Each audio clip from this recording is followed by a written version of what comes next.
Hello and welcome back to the Squared Circle with me, David Alorca. And me, Joe Orgula. That's right, we are back after an absolutely sensational weekend of boxing on both sides of the pond. But you know where we got to start with, my brother. We've got to start at Wembley Stadium. 90,000 in attendance. Carl Froch once again gets beaten.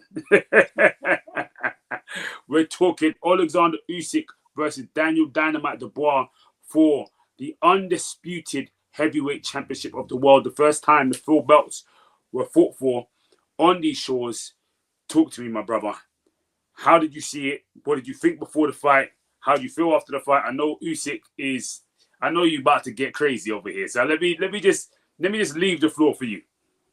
Call me a Krispy Kreme because I'm got to glaze the hell out on Alexander Usyk, bro. Oh my goodness gracious. What an absolute unbelievable fire. A modern day legend. When Alexander Usyk retires, years by years and years go on, we're going to appreciate his absolute greatness. In honesty with you, I think a lot of people felt Alexander Usyk was going to win. But I was surprised in the manner. I was surprised he knocked Daniel Dubois out in the fashion he did. I thought Alexander Usyk was pissed off, to be honest with you, for during this whole build-up. And that's the first time I've seen Usyk try and hunt for a knockout, a volatile Alexander Usyk. And that's not me saying that Usyk in the past didn't want to get knockouts. Of course he wanted to get knockouts. We all want to get knockouts on our records if we all fighters, don't we? So with Usyk, I just felt that the low blow, the kidology played by Dubois' team throughout the whole build-up, the mind games, I don't want to say it rattled Usyk, but it definitely, fueled Usyk up in a good way. I thought that performance was the best heavyweight performance I've ever seen from Alexander Usyk. Fury Usyk 2, we was there, David, we watched the fight, and I thought before that was his best performance by Usyk. This one obliterates that. The manner of the way he knocked Dubois out, the footwork, the manipulation of weight. If you saw the way Usyk was manipulating Dubois, stumbling Dubois to come in with those shots by just moving his feet laterally and back and just slipping and countering, it was unbelievable boxing. And the admiration for Usyk after that first round I gave to Daniel Dubois. I thought Daniel Dubois was doing that, was trying to be a Derek Chisora type of performance, but also calculated. He put on Usyk, and Usyk after the first one thought, do you know what? I can't let this guy back me up anymore.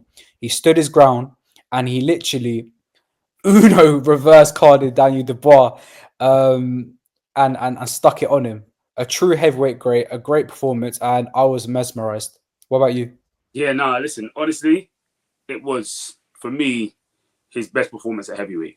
Absolutely scintillating performance. I think during the press conference, and like I said, throughout the whole roundup, there was a lot going on from Dubois' camp, talking about the low blow, certain members of Dubois' camp calling him a cheater, questioning his faith, questioning him as a man, if he is a believer in Jesus Christ, how can he cheat, and so on and so forth. All of this stuff that was said, I don't think he's gonna personally come out and say, "Oh yeah, end of the day, this got to me," because obviously he has to keep his mental edge. But I think from that he said, "Nah, this one, I'm gonna make it unbelievably conclusive. I'm gonna knock you out. I'm gonna knock you out clean," like he said in the press conference. Don't push the horses. Okay, up to now, nobody knows what that even means, guys. You know what I'm saying? Nobody knows really what it's that cold. means. It was cold, though. I don't know what I meant, but it was cold. I don't know what I meant, but it was cold. I said, don't push the horses. You know what I mean? So, it shows that, listen, he ain't playing. He ain't here to play. He didn't come to play on Saturday night. He performed in front of that Wembley crowd. And I didn't know this, but every single Wembley main event in boxing in that new Wembley has ended by knockout. There hasn't been a main event in Wembley Stadium in boxing that hasn't ended with a knockout. And he did it. He continued the streak. Many people thought that he'd win, but many people didn't know that it would happen in that fashion. but it was a dominating performance, an absolutely dominating performance. His ability to judge distance, to frustrate Daniel Dubois by making him miss by freaking millimeters, not even centimeters, by millimeters.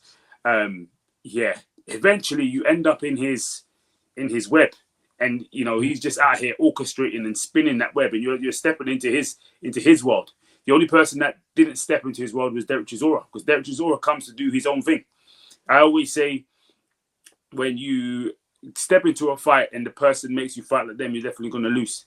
And Usyk has a way of confusing fighters into, it's like hypnotism. Into, he did try to close the distance. Dubois did try to close the distance, but when he got there, he wasn't throwing like he usually throws, because he had to second guess, because Usyk was out here with the lead hand buzzing. Oh my God. It was incredible work from him. Absolutely incredible work from him, and he definitely steps into the. If there was a question before this, there is none anymore. He steps into the pantheon of the greats. He's in the top 10 of all time, maybe even the top 5 of all time boxers to have ever laced their gloves, no matter the division. And he is, without a shadow of a doubt, right now, the pound for pound best in boxing. I'm talking, forget about Inoue, forget about even my own guy, Mr. Terence Crawford. Right now, he is certified pound for pound best. And some people will look at this and say, but why are you saying this now? Daniel Dubois weren't proven, he weren't so on and so forth. No, it's the matter of, it's the ruthless nature of this defeat. It was absolutely ruthless. It was cold-blooded. It showed so much skill on so many different levels, and just shows that there's an absolute golfing class between him and everybody else. I think it also shows Usyk is now definitely now an official heavyweight. I'm not saying before he wasn't a heavyweight, but you mentioned Derek Chisora. In the Derek Chisora performance, that was his second fight in heavyweight. I think if you watch the Derek Chisora fight and you watch now against Dubois, you can see, even though they're both heavyweight fights, you can see Usyk looks like a proper heavyweight now compared to the Derek Chisora Chaz Witherspoon fights. So he's fully grown into his body. He's a full-on heavyweight. I think the scariest thing about it is that he looks like he's getting better as each fight goes on in the heavyweight division, and he's 38 years old. And there's the famous saying, "Father time waits for no man." Alexander Usyk's got some machine that he just pauses father time for him, because it looks like he's reversing father time. It's crazy. And the famous quote that we're all going to remember, 38 is young.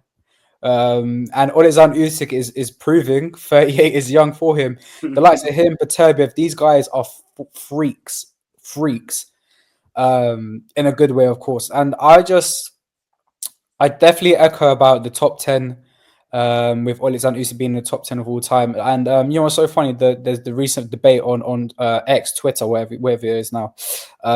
Who wins, a prime Ali, a prime Usyk?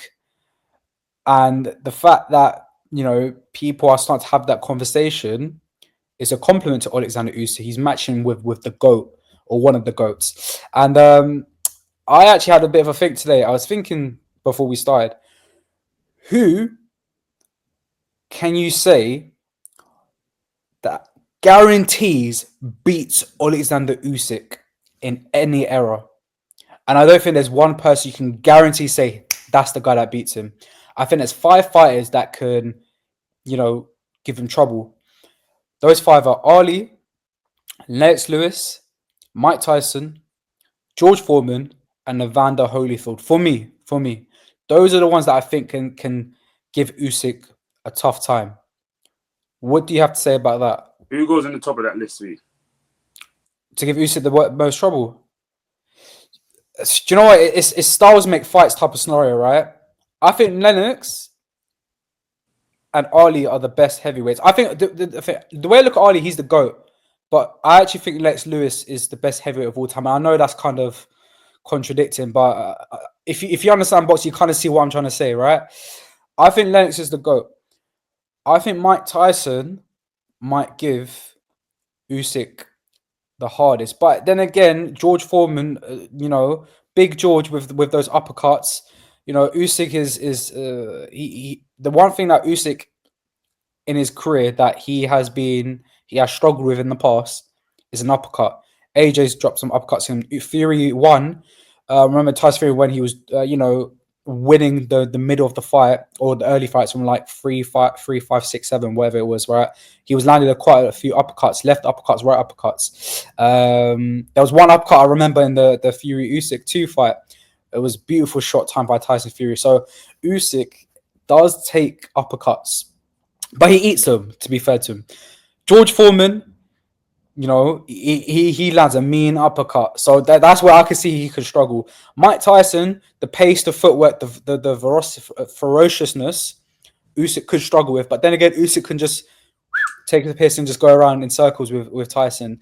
But then again, Ali, footwork, chest, that's a great fight. That's probably the most tactical fight. Lewis is all of those combinations put together that I think can give Usyk trouble. And Lennox Lewis said himself, you know, his left hook, his right hook, his jab, his uppercut. He said he gives a mean uppercut. Do you remember in our time with Lennox Lewis? I actually remember Lewis was saying that he gives a mean uppercut when he was interviewing someone else. But yeah, I remember that time, and he's right. So, in my opinion, I think Lewis will give the most problems. But one style, I think Mike Tyson, he probably wouldn't fancy that fight the most, in my opinion. Yeah, because Mike Tyson is quite the stalker. But for me, genuinely, I think the person that would beat it, I think it's Lewis. I think Lewis. You got to remember, Lewis was an absolute pugilist. He was a punching pugilist. He was so skilled yet so powerful, and I think that the matching of skill between those two would have been like an absolutely sensational fight. I think we would have had a real chess match type fight if those two fought. But then obviously Lewis has the upper hand with the power, and I think that's but you know, these are fantasy fights that, you know, we're never gonna see. But I think I genuinely think, similar to you, that Lewis is the best heavyweight. To be honest, I look at the combination of his full arsenal, his full skill set. I think he is the person who if I was gonna say, okay, who am I gonna throw in? I'd throw Lewis in there. I mean, do you know what? I forgot to speak about Holyfield. I mean, Holyfield cruiserweight, Holyfield in heavyweight against Usyk would have been wars anyway, and that would have been a really insane fight. I think Usyk probably the IQ would give Holyfield too much, in my opinion, but I know that would have been a very exciting fight. But you know what? It goes on to this. I don't think we can guarantee everyone beats Usyk. You know what I mean? But I don't think we can guarantee. But you can't guarantee Usyk beats anyone. Yeah, no, I'll say. But that's just a compliment to Alexander Usyk, because I feel like if we name the heavyweights to right now, I feel like majority of them, maybe Tyson Fury, but majority of them we can guarantee, that he beats him, and that just shows Usyk is a generational, all-time great. He can go in any era. Yeah, for sure. That's my point. I'm just trying to make. For sure, yeah, for sure. Because even Tyson Fury, some of those top fives you mentioned, I could see them beating Tyson Fury. Like, yeah. So I wouldn't look at those and go, okay, Tyson Fury will beat Mike Tyson. I don't think so. I don't think Tyson in his prime would lose to Tyson Fury in his prime. I don't think a prime Lennox Lewis is losing to Tyson Fury. I don't think a prime George Foreman. You see what I'm saying? So I think when you look at it, when it comes to Usyk, that's more so the ones you put your hands up and say, hey, we don't know. Yeah, if anyone said they can guarantee, say they're just. I think there's some. They've got the prisons of the moment. The prisons of the moment. That'll be prisons. That's. It's hard to compare eras, because when you look at somebody like Muhammad Ali's era, that was years ago. That was when the heavyweight the catchment was much They were low, cruiserweights, and then basically. exactly, and then they were doing 15 rounds as well. So it's a different. Mm. It's a whole different. It Yeah, was a whole different game. that's The a great strength and point. conditioning that's in current boxing weren't there in that time. So there's so much difference when you're looking at different eras. But yeah, it brings about good debates for us. I Mm. think there's been some debate about whether Daniel Dubois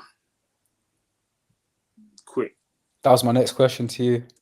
What do you think about the debate? Does it have credence? And if it does, where do you stand on it? Does it have a credence? The only way, in my opinion, it does is because of the way he got up after the 10 count. However, it's always an uncomfortable conversation. This guy's a quitter. He quit. He quit.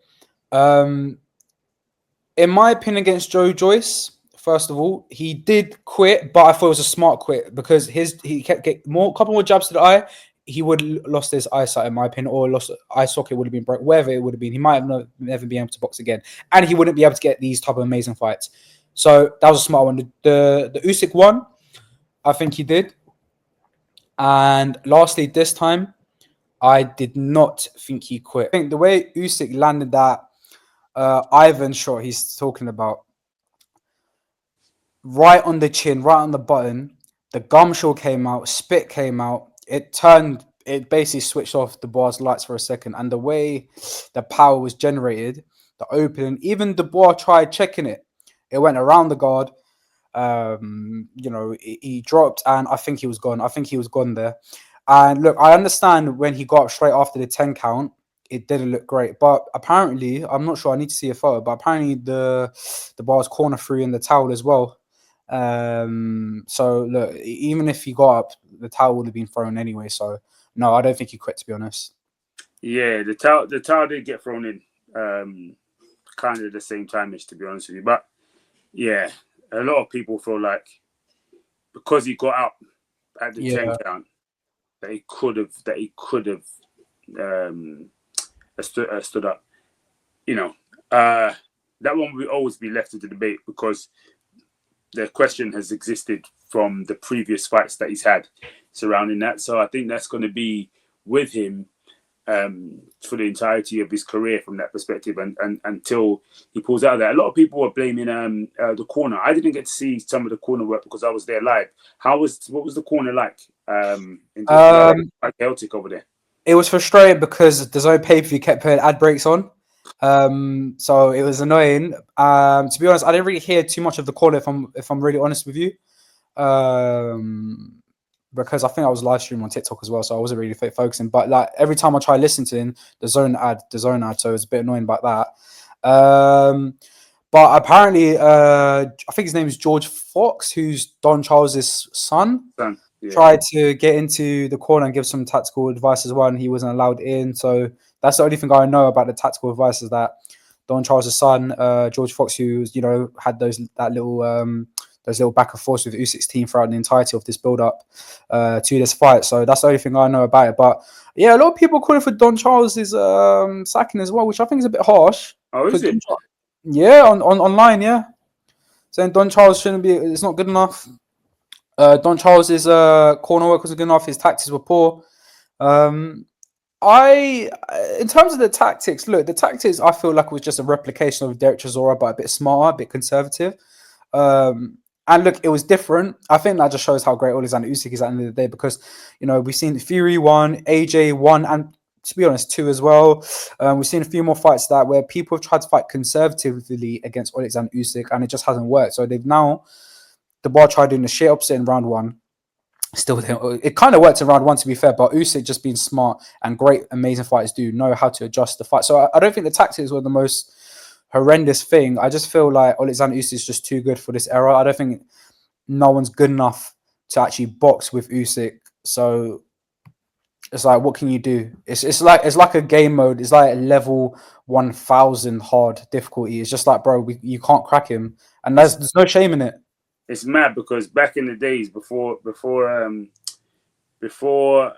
what's his name again? Deontay Wilder turned into some version of Marvel's Thor or some version of Marvel's Incredible Hulk when it became soft, right?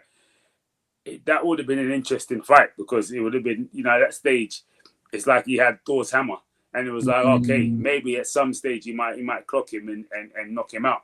But now there's no intrigue to even see that because uh, it's like he can't knock out anybody right now. So it's I guess the two questions: where does Daniel Dubois go from here, and mm. what's next for Alexander Usyk? Do you know what's really interesting with Daniel Dubois? I think what he did with the runs of Miller, Hergovic, AJ, it was a great run. But we as fans are, I suppose, fickle and in the moment type of thing. We have to Mm, remember there's levels to this game, and Alexander Usyk is just levels above.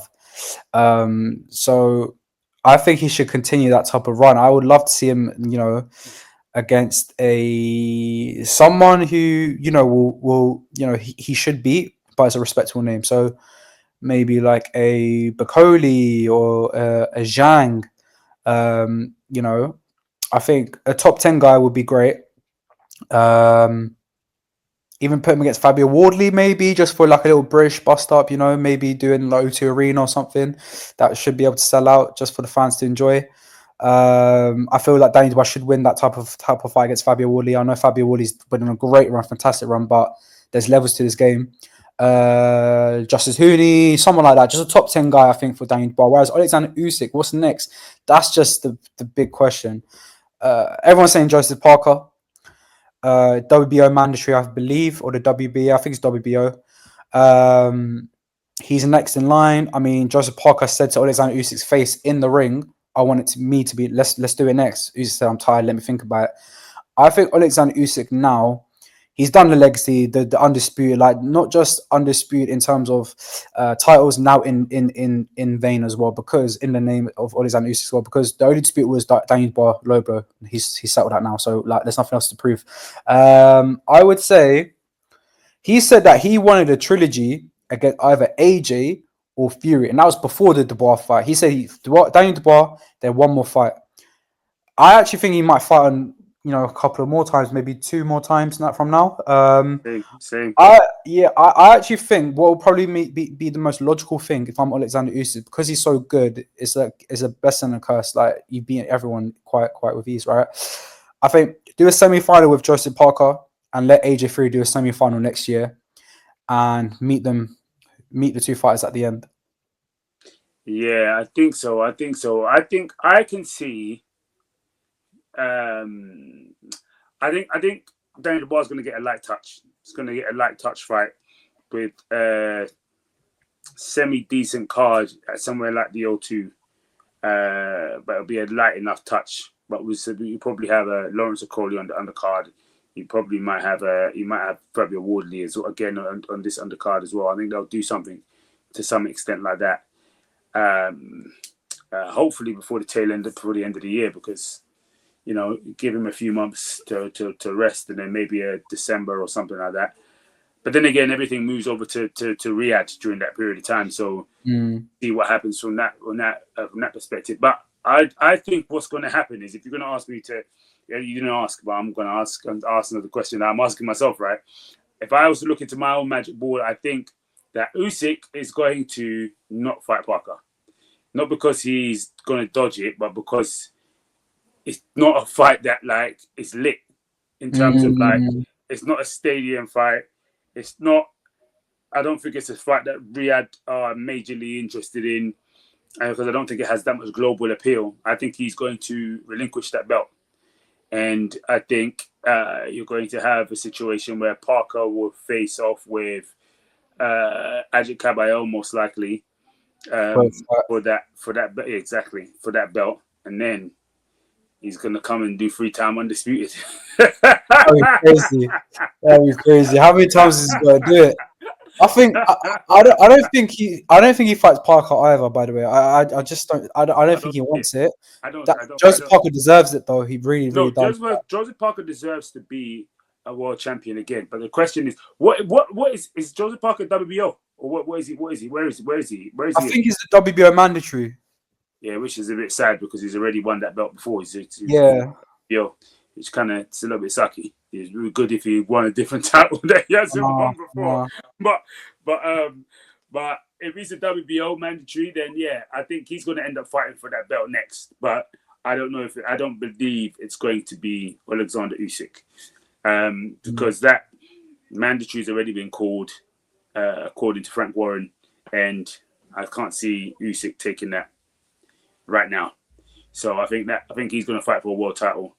I think he deserves to fight for a world title. So I think that's going to be the start of the fragmentation of some of the belts. But and then whoever gets that belt, that person is going to be hunted, because people are not going to be hunting Alexander Usyk. People are going to be hunting the fragments of the belts. Facts. That's what I'm saying.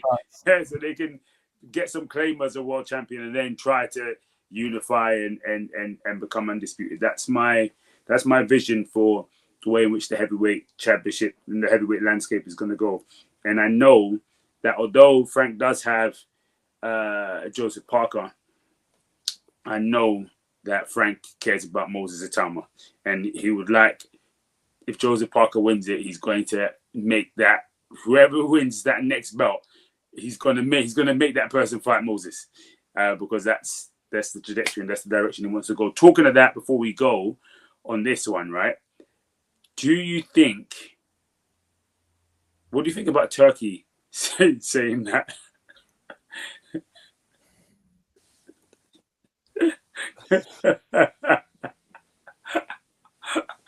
Oh, what do you think about Turkey saying Itama versus Usyk? That annoyed me, I'll be real. It's just like, you can tell, what I was going to say before I said it. That annoyed me. It's just like, bro, he just won. He just won, and you're talking about Itama. Like, bro, Itama's. I forgot who the guy's name was. Who Itama last fought. A Balogun, I think, something like that. I forgot. And there's levels to this game. I think Daniel Dubois is the example of, we thought he's maybe the second or the third best heavyweight in the world right now, right? And his last fights were AJ Hegovich-Miller. There's levels to this game, and Usyk showed the levels between 1 and potentially 2. Tama, although he's a very hungry, great fighter, great future, I actually think he's going to be I think heavyweight champion of the world is destined. I think undisputed is not destined, but I can see it. I can see him being undisputed one day. There's levels to this game. He's fighting Dillian White. I think he's going to knock out Dillian White. I love Dillian White so much. I do. Like, he used to be one of my favorite fighters when he was active. But I think, it's past the baton type of thing, right? So I think he's going to stop Dillian White. And even if he stops Dillian White, there's still monumental levels between Usyk and Dillian White, I think it was just wrong for him to say that. Literally, I think he said literally like 20 minutes after. I was just like, bro, come on, man, Turkey, what are you doing? I love Turkey Al-Sheikh making these fights, but he's I just thought it was wrong. But at the end of the day, he's the man. He makes this happen. So if we're gonna watch it if he does it. So that's cool. Yeah, I think most of the time he just needs to take a few more steps and slow down a little bit. I don't think he even wants that Usyk fight next, to be honest. Yeah, I think that's a fight that would damage his trajectory and damage his confidence if he ends up fighting Alexander Usyk. So I don't think those two paths should converge, if you're asking me. Facts. But yeah, I guess is there anything else you wanna touch on? Yeah, I mean, we can just quickly, briefly go. I mean, beginning of the video said, "What a day of boxing." Yeah, Rodriguez against Cafu. Probably, in my opinion, maybe the second or third best fighter in I think like light bantamweight. I think it was the 115-pound division, something like that, whatever the division is. But anyway, Bam Rodriguez absolutely dominating Cafu. And next he's going to fight Puma Martinez in one of the best fights in the sport. It's going to be absolute blockbusters. And Bam has an unbelievable resume at 25 years old. Rung Vasai, El Gallo, Sonny Edwards,